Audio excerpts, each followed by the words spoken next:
You are listening to Personal Development Mastery Podcast, providing those with a desire to grow with the simple and consistent actions needed to master personal development and create the life they yearn for. I am your host, 𝗵cie𝘂𝘁𝘁, and my mission is to inspire you to grow, stand out, and take action towards a purposeful and fulfilling life. Today I will share a conversation I had at the 𝗵cie𝘂𝘁𝘁𝘁 podcast with the host Paul Levitin. It was recorded in January this year, and I'm sharing it here because it was a very authentic conversation and also a multifaceted one. It took many different directions. So we started about personal growth. We also talked about finding your voice, sharing your unique message, and all around how to navigate this thing called life. I hope you enjoy the conversation, and if you do, check out Paul Levitin's podcast, The 𝗵cie𝘂𝘁𝘁𝘁, and I will link it in the show notes. All right, Agi, my very first question for you, I'm going to jump right into the deep end here. You being the host of your own podcast called Personal Development Mastery. Mm-hmm. My question is, what is personal development to you? That's amazing because it's a question that I ask all my guests towards the end. For me, even though the term implies, the term development implies growth, and I have contemplated on that quite a lot. For me, personal development is discovering who you truly are, and sometimes you have to do it by increasing your knowledge. Other times you do it by removing parts of your character or your personality that do not really belong to you. You acquire them along the way, so they're not part of your true self. So personal development is the process for me, or the journey, if you wish, towards really discovering or uncovering, if you prefer, this true self, who we really are. That's how I see it. If you had asked me a year ago, it would probably be very different. So it's a dynamic definition. It changes as I grow. Right. I love that. It's always changing and growing and evolving. And I think that's kind of the point. That's your own personal development and personal growth. So my question next would then be, why do you feel that this journey, that this continual growth for yourself and for others is so important? That's a great question. In many ways, I feel that I have a calling to do so. So it is important because I have discovered it to be related to my purpose, if you want, as a human. So the moment I discovered that, I felt that it is like a duty, you discovered that there's something that you are gifted at, that you are very much enthusiastic about and doing it. So I think it is a duty to do it. It's a duty to everyone. It's not just me. It's a duty, I think, for the betterment of everyone involved. So I think that's the reason why I feel it is so important. Yeah, it's interesting that you say that, because that's literally exactly how I feel. Because people will ask me a lot about this stuff. I'm on the same, I would consider, journey for myself. And this is what I do as a coach. And this is what I do with my podcast. And, people are like, oh, well, that's so cool that you're always reading and growing and this. And I'm like, to me, I'm just like, I'm a very logical person. I'm a very left brain person. And to me, it just makes sense. Once I discovered that this is an option, how do I not take this road?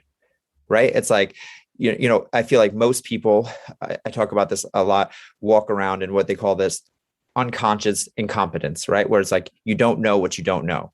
the fog is in your eyes, and you don't realize that there's a higher level to take. Or maybe you don't do because you've heard of it. You've heard of like meditation and like all this woo-woo stuff, but it's like you don't really think it's an option. Most people are just like, yeah, okay, like that's cool for them. That's cool for these gurus or for these rich people or for whatever, but like they don't realize. And then for me, it all started with reading books. It started with books like Think and Grow Rich and The 7 Habits of Highly Effective People, and then podcasts. And this is why I created my podcast, because when I started listening to personal development podcasts, it really is what opened my brain to what is possible.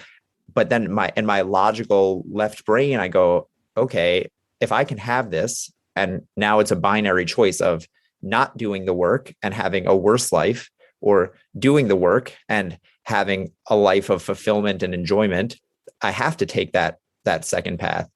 And then my next logical step after that, and this is why I became a coach, is because it's like, if I see this and it's easy for me, but other people don't see it and I can help them have that, now I then have to do that too. And it's just a logical thing, because what hurts me is when I see people in that place where, like I just said, where people are like, yeah, well, like I can't have that.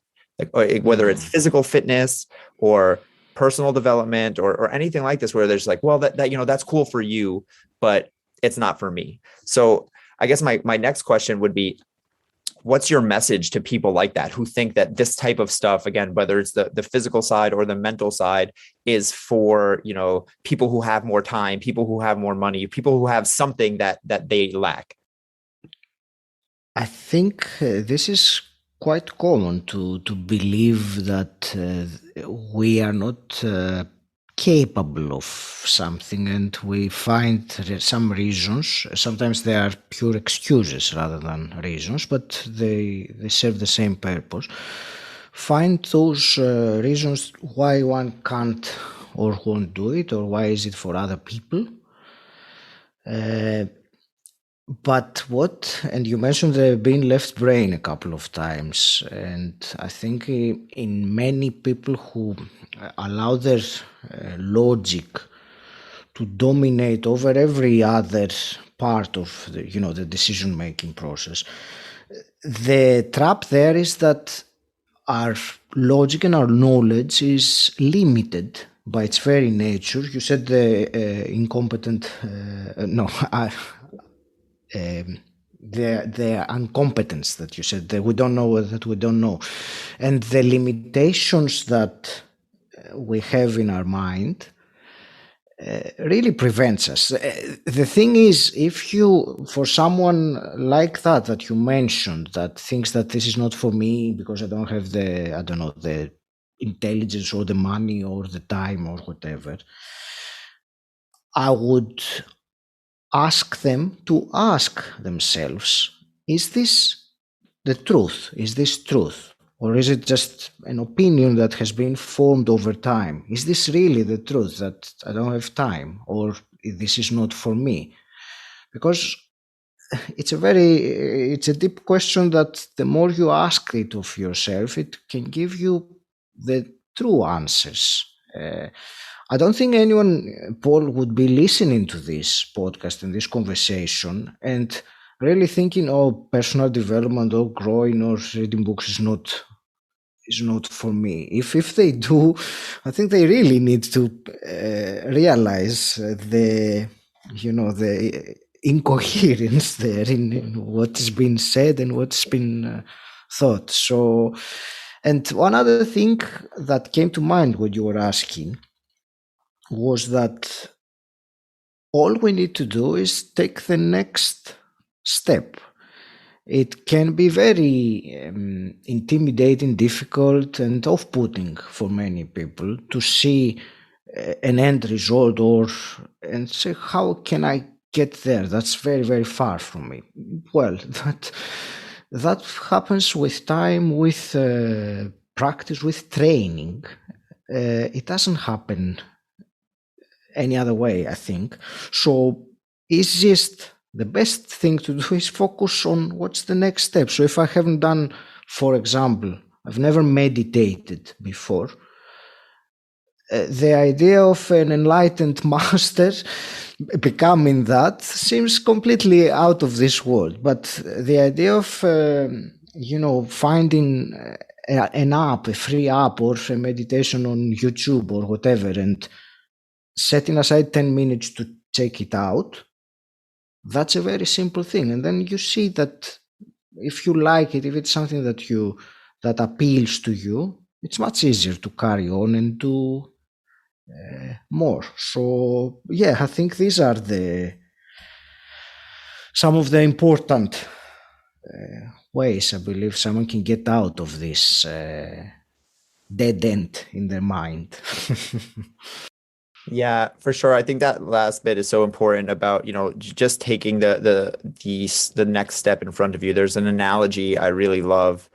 I don't know who wrote it, but I heard it on a podcast where it's like, if you're driving through the fog and you're looking so far ahead and you can't see what's coming up, you'll have to pull over or something like that. But somehow, if you just look at what's right in front of you in your headlights, you can keep driving for miles, right? Like the fog out in front of you will block the way and you can't see anything, but you can drive the entire way just looking at the 10 feet in front of you that your headlights are clearing, and somehow you'll get to your destination.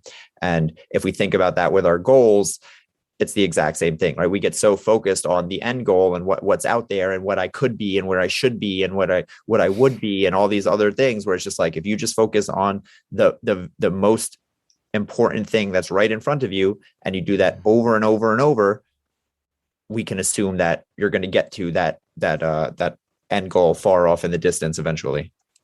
And what you said about thinking of what could be or should be, and I will hold my hand up because I have been guilty of doing that myself.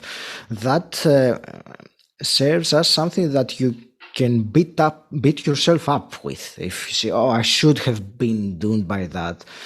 It's so much better and kinder to yourself and more beneficial, I think, in the long term, to actually see how far you've come, because we tend to forget how far we've come and we tend to see the remaining distance of where it is that we want to go.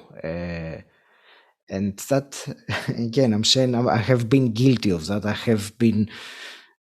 I caught myself so many times feeling exactly that. But the more you appreciate the progress, what you've done so far, the easier it gets.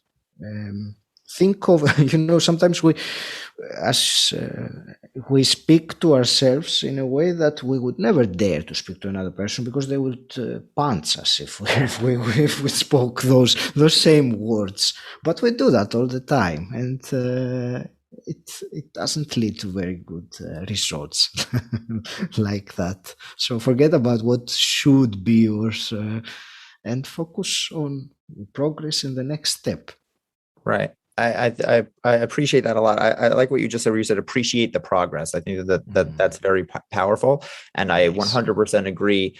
I talk about this a lot of the shoulds, and what should be and what could be. And I've been very keen on this specifically recently with myself, and always coming back to this point with my clients, with myself, of that there is no such thing as should. There is no such thing as would, could. There only is what is. There is only this moment, right? The future does not exist. The past does not exist. There is only this right now. So what could be, what should be, what is supposed to, like any of these things, it's like nothing matters, because there is only this. There's me having this conversation. There's this person, you're listening to this right now. And any thought, any energy that goes to anything besides that is inherently wasted, because it's going to somewhere that doesn't exist, right?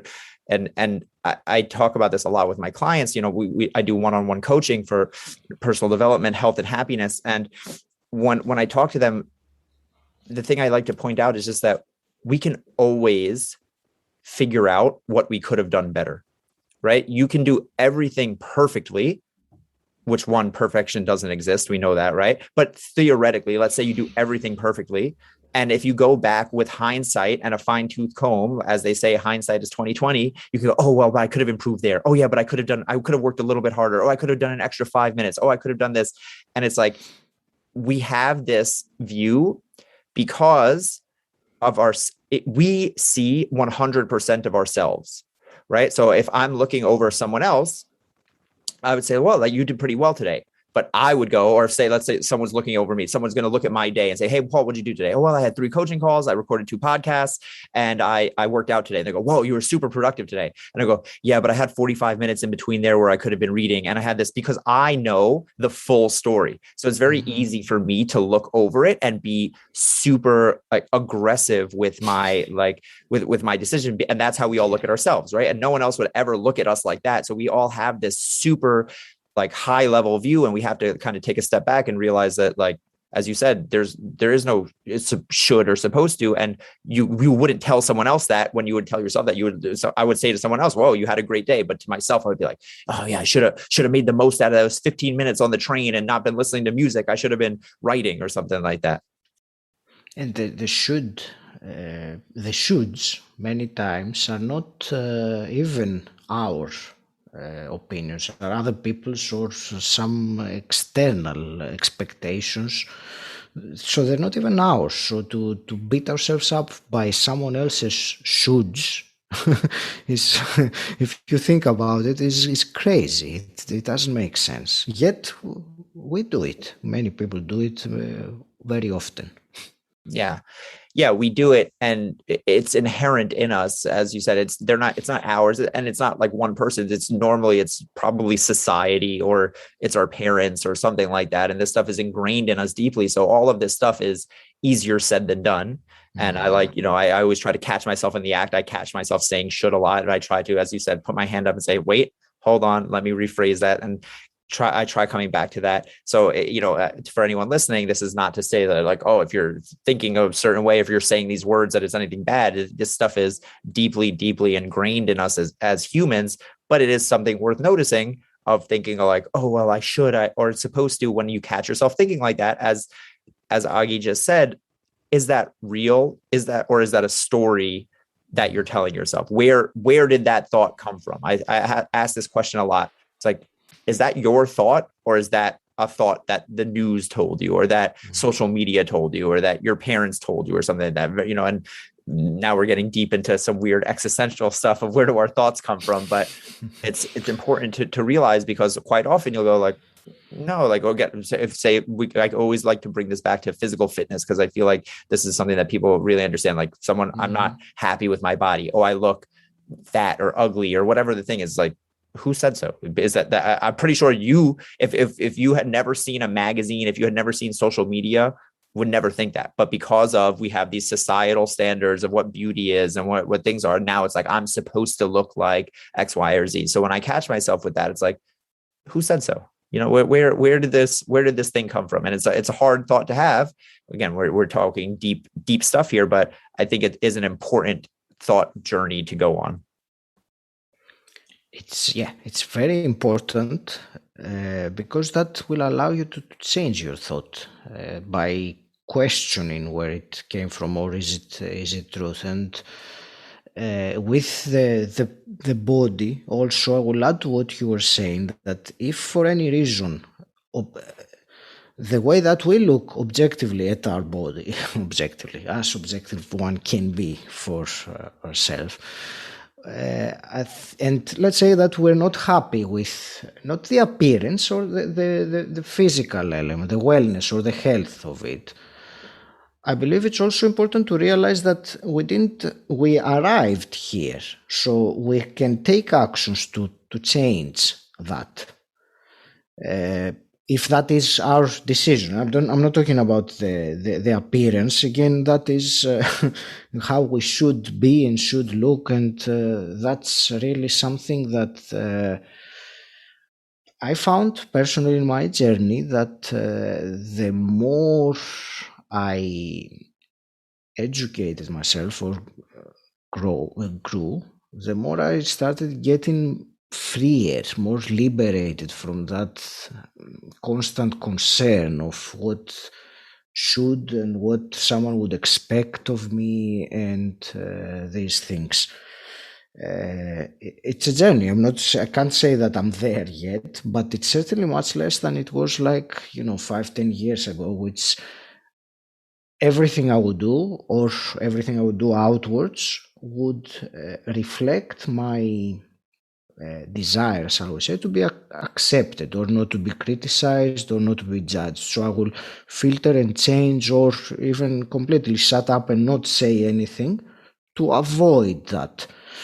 And that was not my own, as you were saying earlier. It was not thoughts that I was deliberately producing at that time. There were thoughts coming from the subconscious, from something my mom told me when I was a kid or a teenager, or they told me repeatedly, and it became like a tape. Sometimes I use this. It shows my age. We used to have cassette tapes when I was growing up. So that a tape that plays in your head that and dictates what you will do or not do.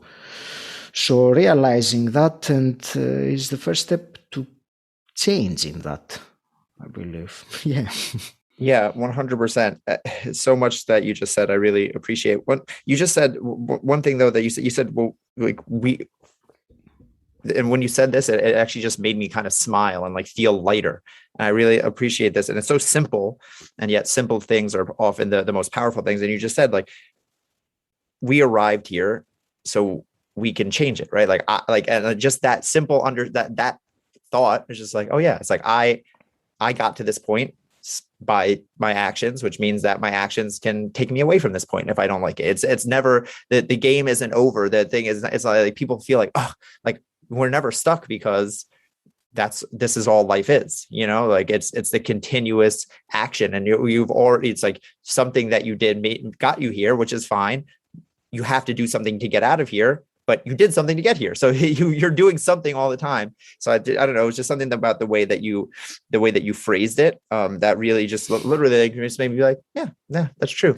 And little thoughts like that, I think, are the little nuggets that I always want to dig out of conversations like this, because something like that is enough to help someone to start moving in that direction, I think. Mm-hmm. I have this. That's what we. It would be helpful to realize that if something is happening in our life right now, whether it is good or bad, or whether it is you and me having this conversation, it has come as an outcome of actions that we took in the past. And those actions were based on some decisions or other actions further in the past. So it's a concept that you can think about it, but it's only for me. It worked when I realized that I was having and that was a couple of months ago. If I will share an example that I had personally on this experience, it was quite a big win. I felt I had the privilege, I would say, to speak with Brian Tracy on my podcast. And then I was reflecting on it, and I thought, wow, this happened because of actions I took, because of conversations I had, because I showed up in X interview and someone there noticed something I said. And that was, I realized it, that whatever we do now, it takes maybe some time, depending on what it is, but it would lead to some outcome and some results. So again, what you said, if we don't like where it is right now, what actions led us here, and how we can change the actions to change that. It might not change in 10 minutes or 1 hour, depending on what it is, but you will steer your course away from where you are, and gradually you will go towards what it is that you want. I think it's important to note that it's a process. I think I've used that word a few times already. Yeah, it's fine. That's exactly what it is. And that's super cool. For anyone listening, Brian Tracy is like the godfather of all of this stuff. He is the ultimate OG, which is that's a super cool thing and super validating, I'm sure. And as you were talking right now, it just made me really think, because you're like, it's something that's good or bad. And like, to me, again, I go back to, there is no good or bad, right? There is no right or wrong. Again, there is only what is.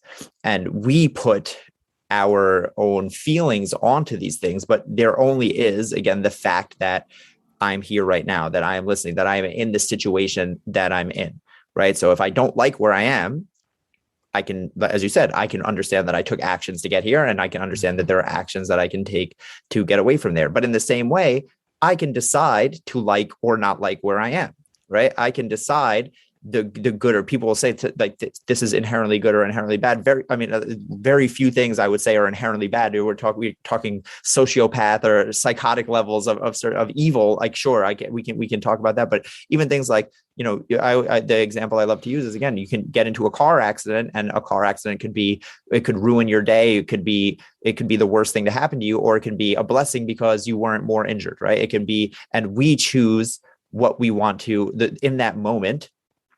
And this is not a conscious decision. This is more often a subconscious decision. But in that moment, we get to choose, is this a good thing, or is this a bad thing? Is this going to ruin my day, or am I going to go throughout the rest of my day lighter and feel better because it's like, wow, my life was saved today. Like I had a brush with death, and now I'm going to look at every moment as a blessing. It's the same moment. It's the same car crash. Like that the event was the same. It's the filter through which I choose to look at it. But that filter is built by the process, as you've been saying. Like it comes through my filter of being able to see something like that, comes from the years of work that I've done in this space, in my own personal growth and positivity, and doing daily gratitude and all that type of stuff. And that's what I think that the importance of this stuff is. It's not that the process changes anything in one foul swoop like that. It's not that, okay, every day I do gratitude, and one day I'm going to say a gratitude and everything's going to be different. Or when I'm meditating, I'm going to reach enlightenment or something like that.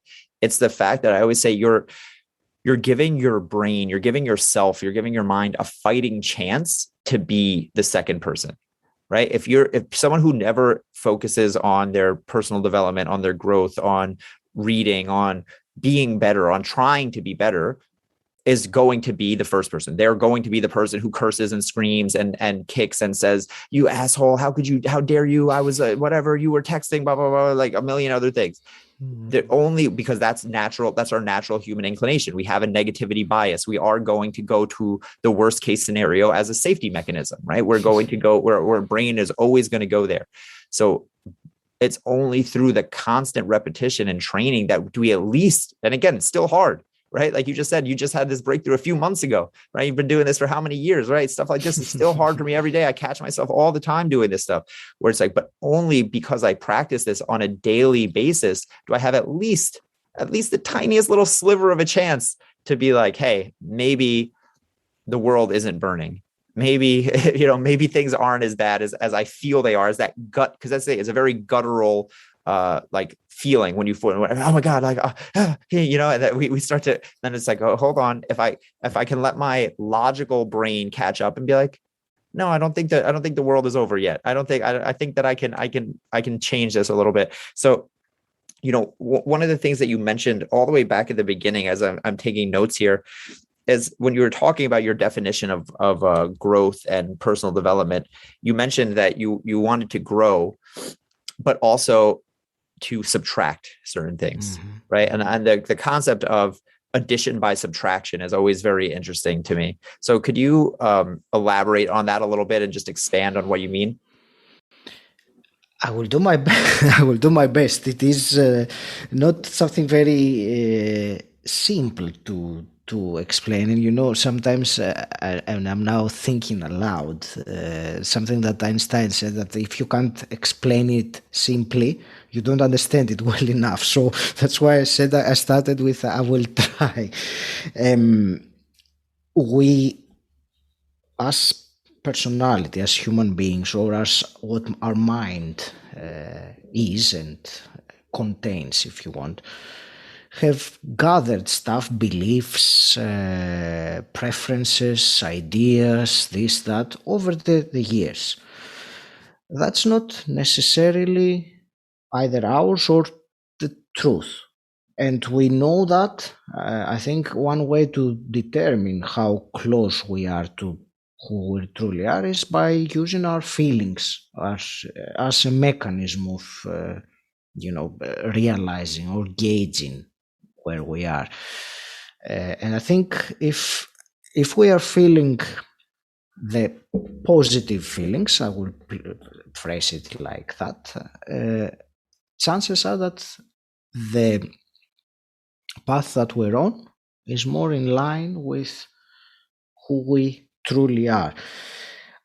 I believe, Paul, that each of us has a true or a higher self, or something that is deeper than just the appearances and just the physical element. And that is when I say subtracting or removing, I mean removing things, elements of our personality, of our beliefs, of our ideas, of our preferences that are neither ours, they do not, or they don't serve us, or they don't serve us anymore.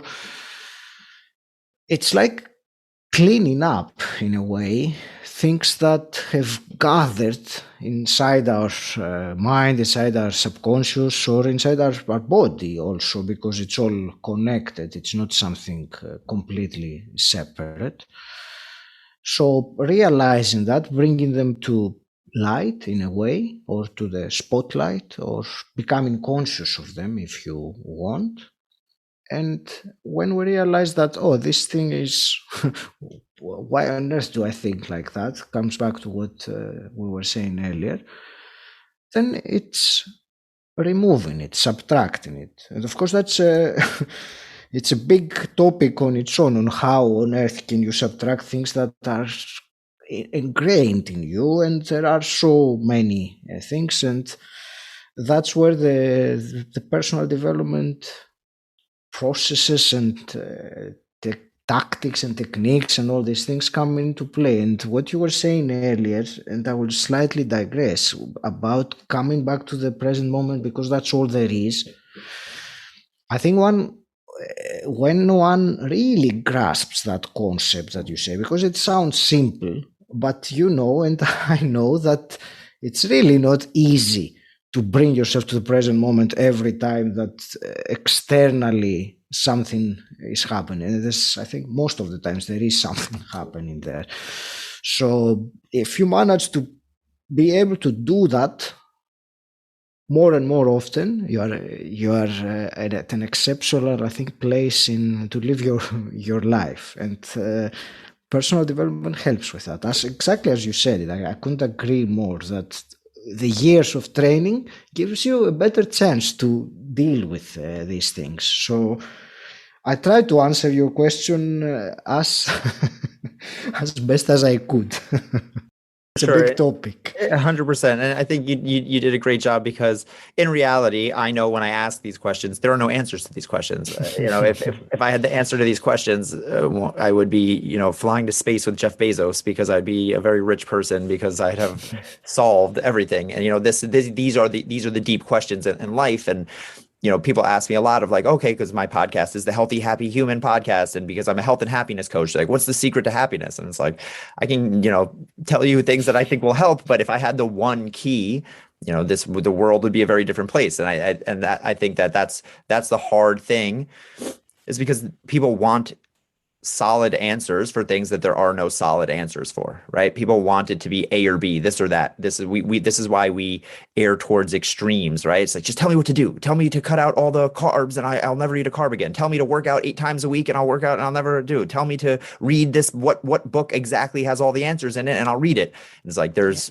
infinite books and somehow no answers. So, it's a tough, and that's a tough thing for people to wrap their mind around, because now it's like, well, what's the point of everything if there is no actual answer? So I guess, that kind of leads me into another question, which is, how do I balance those things? How do I, if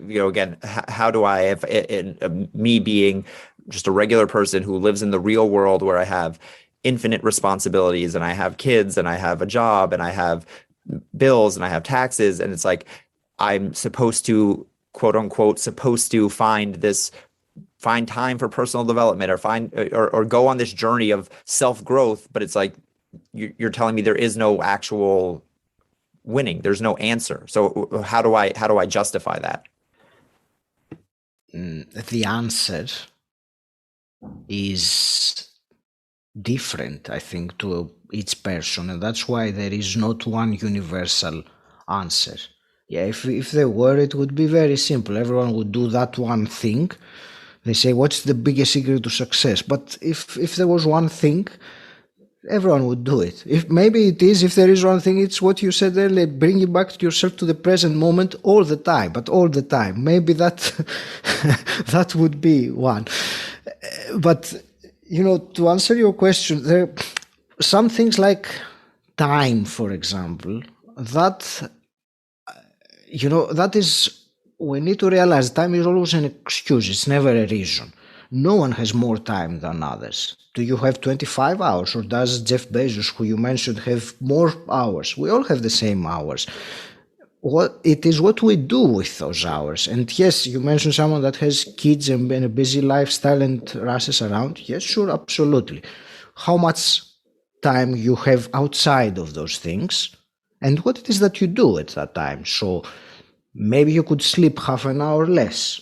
I'm saying some ideas. Maybe you can watch less TV. Or actually, I would remove maybe on that. If you're watching TV, you probably watch too much already. So time is more an excuse than the reason. And the answer is not that, yes, there is not any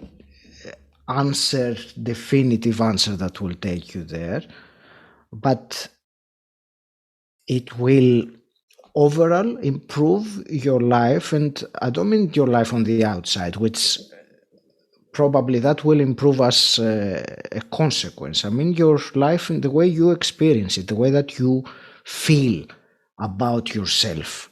Because that's one of the biggest benefits, I believe, of personal development, that you feel better about yourself. And when you feel better about yourself, everything on your external life feels better as well. So, and again, it is a journey, it is a process. So we'd better get used to that. I think that's how our life is. There is not one point, apart from the point that we end, that it ends, but there is not other definitive point that past that we say, okay, we've reached success, we've reached happiness, it's always ongoing, always. That's how I see it, Paul. Yeah, I love that. That's so well said. And I love that. I mean, yes, you're right. I talk about this a lot as well. The infinite game, right? We don't get to that. This stuff doesn't get to end. You don't get to, oh, okay, I win. All right, good job. Like, and now I've check, lock it in. Like, I hit save, and now like I'm just like I'm there. Like that's not how life works. But specifically, what you said about, what happens internally will inherently be reflected externally, right? So like we get so caught up on the external result, the money, the body, the relationship, the whatever. But it's like, if I just focus on the internal, I can assume that if I continue to do that, I will get the external result, A, but also B, I will just feel better, right? Working on yourself, this is why when people talk about things like, people talk about like socialism and socialized medicine and this and that, they're like, well, if people don't have to work, like they're just going to become lazy. And I don't agree with that, because it's like inherently as humans, we want to achieve, we want to be better. Like it feels better. There's a reason that people who look a certain way, like they work out in a gym, are lauded by society. And like, it's yes, the physical part of it, but it's because of the connection to, we know that person worked hard for something, right? If you see someone with a 6-pack abs and big arms, or someone who's very rich, or someone who's like, just in the same way, if you see someone who's very rich, you're like, whoa, that's so cool. They have a $1 million car. And then someone goes, oh, that their dad is a billionaire and they just gave that to them as a birthday present. Inherently, it automatically loses value to you. You go, oh, okay, that's not as cool, because they didn't work for it. So we want to, when we see someone who has worked for something, it means something to us. And in the same way, when we know that we've worked for something, it means something to us. When we know that we tried hard at something, it feels good. You sleep better at night. And if you can continue to do that, as you said, those are the actions that will lead you to that point. Those small daily actions lead you to be the person with the body, the person with the business, the person with the relationship, the person with the thing. So it's just getting to being able to do that each day, and that daily in and day out. But it's just realizing that is the win. The win is not the external thing. The win is you doing it for yourself and getting that feeling of like, I did what's best for me. I think is really, if we can feel that, it would change a lot of people's lives. Mm-hmm. Yeah, how we feel about ourselves is the most important, and the reason really why we do things as well. I mean, you mentioned having a lot of money. No one wants a lot of money for the sake of having, pieces of paper or numbers in their bank account. They want it because of how they will feel doing the things that the money will allow them. So it's something internal. It's a feeling. It's not the external thing. It's important to understand, and I think the more one feels it and acknowledges it, that, oh, now I'm feeling good because of that, or now I'm not feeling good because of that, it is part of and helps this process, this evolutionary process of ourselves as human beings, if you want. Yeah, for sure. I love that last bit of just we can know when I feel good about something, and also when I don't feel good about something, and that in and of itself can be the guiding compass of like what decisions I want to make, and what type of person that I want to be, and what type of decisions, what direction I want to take my life in. So I think that's really cool. And the last question that I want to ask you before I let you go, because I could talk to you forever, because I love talking about this stuff. I love nerding out on this stuff. Is the question I ask every one of my guests, which is just, if you could leave the listeners right now with one action step that they can take immediately, as soon as they take their headphones out, to start living a healthier, happier life, what would that action step be?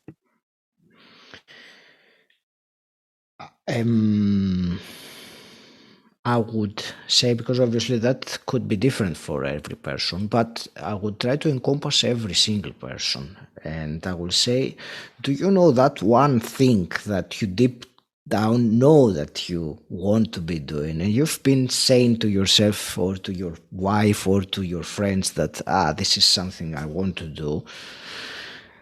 So I'm sure that you know very well what I mean. There is at least one of those things. So whichever that thing is, now that we will take off your headphones, write it down, and depending on what it is, take one small action towards it. So whatever it is. So it depends on what it is, really, and that's why I can't go into any detail, but write it down first of all so that you have a reminder of it. And then if it is, for example, to become healthier, as an example, then maybe one thing you could do would be to go into internet, onto Google, and figure out what health classes that are around you in the area. It doesn't matter what action, as long as it is a small action that will move you there. And from there on, the power of momentum takes over. I've seen that many times. And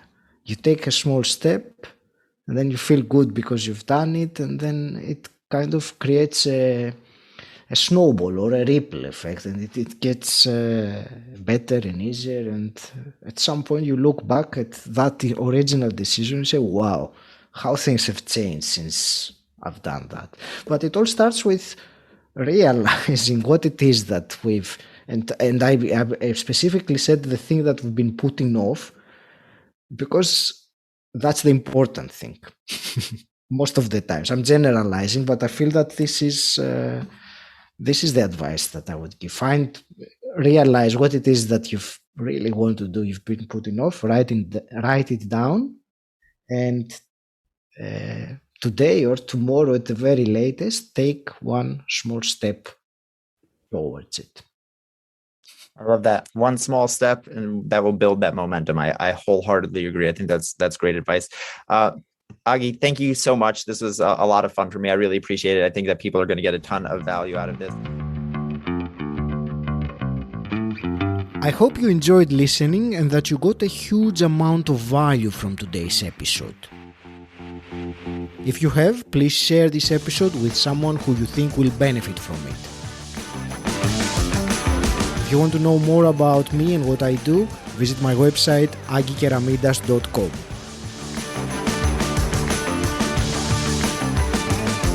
And until next time, stand out, don't fit in,